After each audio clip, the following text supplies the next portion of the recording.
All right, good afternoon. I'm Sheriff Mike Williams, and joining me here today, our FBI Special Agent in Charge, Mark Hoffman, State Attorney Melissa Nelson, and Councilwoman Leanna Cumber. January is National Slavery and Human Trafficking Prevention Month, and every year we come together to reaffirm our commitment to putting an end to this type of crime. Additionally, events like this are important in helping raise awareness within our community, as oftentimes individuals are witnessing this crime happening but don't even realize it. So I'd like to take a quick moment to acknowledge our criminal justice and nonprofit partners, excuse me, many of who are in the room with us today. We are all part of the Northeast Florida Human Trafficking Coalition, and the work you'll hear about today is the result of their support, collaboration, and dedication to solve these crimes. Human trafficking is modern-day slavery. It is a crime that involves compelling or coercing a person to provide labor or services or to engage in a commercial sex act. There is no specific profile for this type of victim. The suspects prey on a wide variety of individuals depending on their intentions. Sadly, this type of crime is happening everywhere and can be really hidden in plain sight. Some key questions that one might ask upon seeing any suspicious situations are: does the victim act fearful, anxious, depressed, submissive, tense, nervous, or paranoid? Does the victim defer to another person to speak for him or her? Can the victim freely contact friends or family? And has the victim been forced to perform any sexual acts? Teaching our community the signs to look for and how to report it is one of the many ways we're trying to stop this crime from continuing on the First Coast. So next time you encounter a situation that just doesn't seem right, stop and ask yourself those questions. No matter if it's noon or 1 in the morning, know that we're here and we will continue to be here to take that call and look into every situation. You just have to take the first step by calling us at 904-630-0500 and reporting what you see. So at this time, I'd like to ask FBI Assistant Special Agent in Charge, Mark Hoffman, to say a few words. Mark? Good afternoon.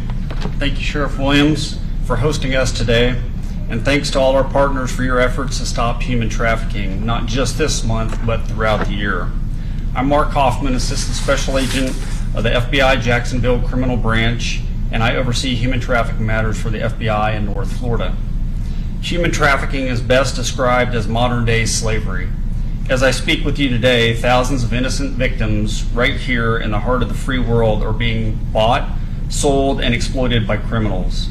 They are being robbed of their basic human rights, forced to work for little or no pay as prostitutes or in other grueling jobs in factories, on farms, or even restaurants.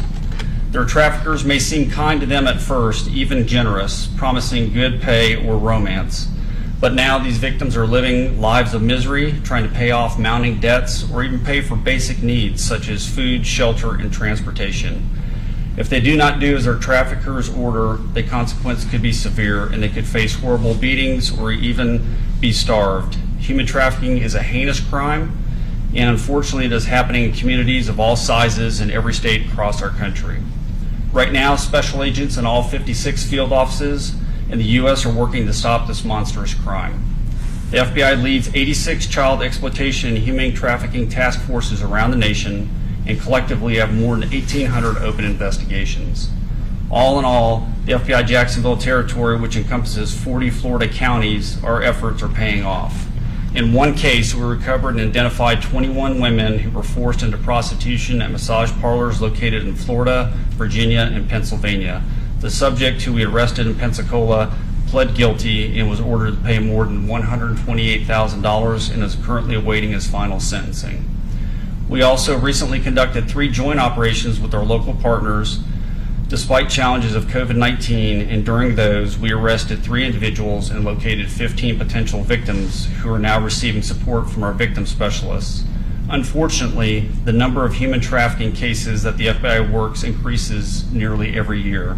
It is unclear at this time if it's because more people are aware of the problem or if the problem itself is growing. But what is clear is that we must work together if we're going to stop human trafficking in our communities. All of the FBI's human trafficking cases involve coordination with local, state, and federal law enforcement partners, as well as nonprofit agencies, including those that you see here today. and we're always seeking new partnerships that will help maximize our resources and better support survivors so they can take steps towards avoiding a cycle of abuse in the future. Thankfully, there are many community organizations who do this important work, and that part is vital. There is a high rate of recidivism for trafficking victims due to the psychological hold that their traffickers have on them. Trafficking victims also fear their traffickers and often refuse to testify against them, which makes it very difficult for law enforcement to prove that they were forced to work against their will. We rely on community organizations to help survivors understand their rights, so they will work with us to hold these criminals accountable in court. We also rely on you, the public, to help us in our fight against human trafficking. Here are some of the signs you can look for. Individuals may be victims of human trafficking if they work in the same place they live and may even have locks on the outside of their doors rather on the inside. They let someone else speak for them. They have increasing debt. They pay their boss for food, clothing, or other basic needs. Someone is always watching or guarding them, or they are not free to contact family or friends. It is important to know, however, that even if someone seems free to come and go as they please, they may still be a victim of human trafficking because their imprisonment can be more psychological than physical. So a key factor in this is, does the potential victim feel free to leave the situation? Perhaps you know someone in this situation, or perhaps you will someday. What we're asking you today is that when you see something that doesn't feel right, share it with law enforcement just in case. You might save a life, and you will certainly be a part of the effort that makes our community safe. Thank you. Sheriff Williams. Thanks, Mark. And again, just take a minute to thank the FBI for their day-to-day partnership in this area and in many other areas. So thank you again. Next, I'd like to invite our State Attorney, Melissa Nelson. Thank you, Sheriff.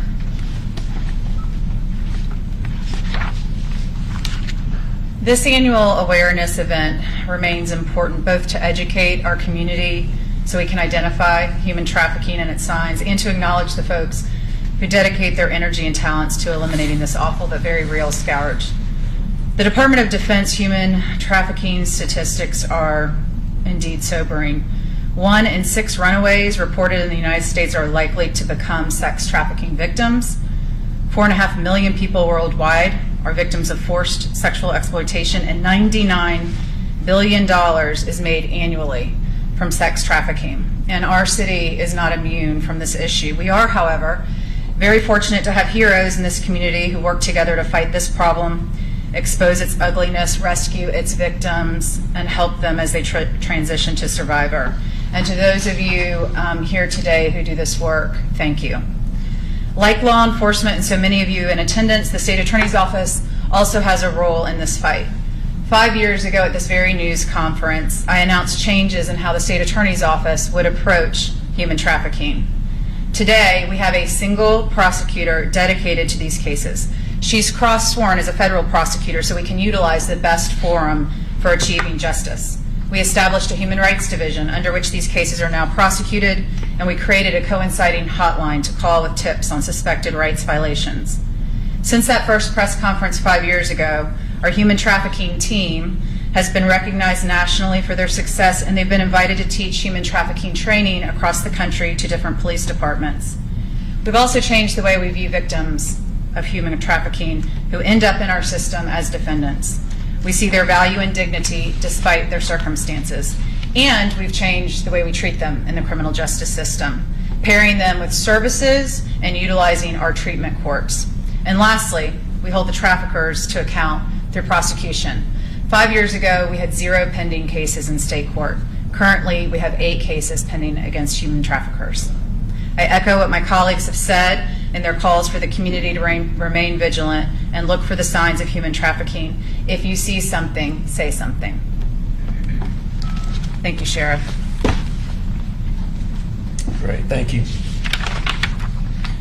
So today, as we close out the news conference, I want to leave you with an overview of some cases our partners in conjunction with JSO's Integrity and Special Investigations Unit have worked in 2020.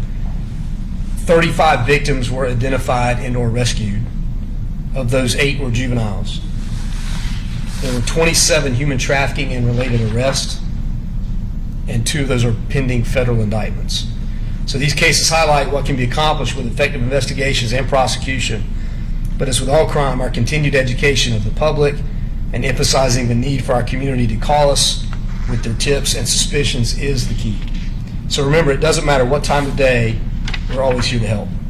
So if you think someone is a victim of human trafficking, please do not hesitate to call us and report it, again, at 630-0500. You can email us at jsocrimetips@jacksheriff.org. Or as always, if you want to remain anonymous, you can reach out through our partners at Crime Stoppers, and that number is 1-866-845-TIPS. So again, I want to thank the members of the nonprofit community, the Human Trafficking Coalition, for their work. I want to thank Councilwoman Cumber for her work locally on this issue, and of course all of our law enforcement partners. And with that, we can open it up for a few questions. Sheriff, do you think that there's a problem with misinformation? So many people see human trafficking like Hollywood, where they're kidnapped, they're locked up, and that's not necessarily the case. They're living among us. I mean, correct. Yeah, not so much misinformation. Again, it's about really educating the public. Like in so many things we do, we've got to get the community involved in that process. And so the right, what to look for, those things that we talked about, those are clues and things that would drive suspicion, and we would encourage people to reach out when they see that and let us investigate that and be able to clear that up or potentially rescue a victim and save a life. Sheriff, how has COVID-19 affected some of this over the past year now, especially with more kids online for school? So obviously COVID has affected everything, and we just got to continue to work through it, be creative in how we're, again, reaching the community and encouraging people, again, as they see things, to be able to report that. With people spending less time out in public now, you're going to get less of those tips, and we expect that. But as things begin to open up, hopefully in the next few months, again, encouraging people to reach out and with their suspicions so that we can look into it. Are there certain areas in Jacksonville, or is this all over? It's safe to assume it's widespread. I mean, in every city, as the state attorney said. I mean, it's a challenge that every city faces. And so, not to label any particular area, but any of those really behaviors, not so much the geography, but the behaviors that you see is what really should drive the suspicion. And again, we encourage people to call us when they see that. State Attorney Nelson, is there an issue with prosecution? What are the challenges when it comes to so much intimidation for these victims? So there are challenges, and as the FBI SAC mentioned, one of those is the emotional attachment to the trafficker, victims, and their reticence to participate in prosecution. We often, our team will, and the FBI has incredible victim specialists who get involved very, very early on, and often a victim will relapse, perhaps, and be cooperative in the beginning. And then the idea of actually facing her trafficker in a court of law is very, very daunting. So that's something that we recognize, we've learned a lot about, and we work towards building a successful prosecution from the very first contact we have with a victim. Getting them on their feet, making them confident, getting them employed. We have tons of fantastic nonprofits in this community that help us with that, all of which lend to getting them to a place we need them to be to take the stand and testify. Great. Anything else? All right. Thank you all for coming. We appreciate it. Thank you. Thank you, Sheriff. Nice to see you. Nice to get out. Yeah. A little blurry out there. I know. But I Good to see you, I gotta work the screen. I gotta work technology. Sure.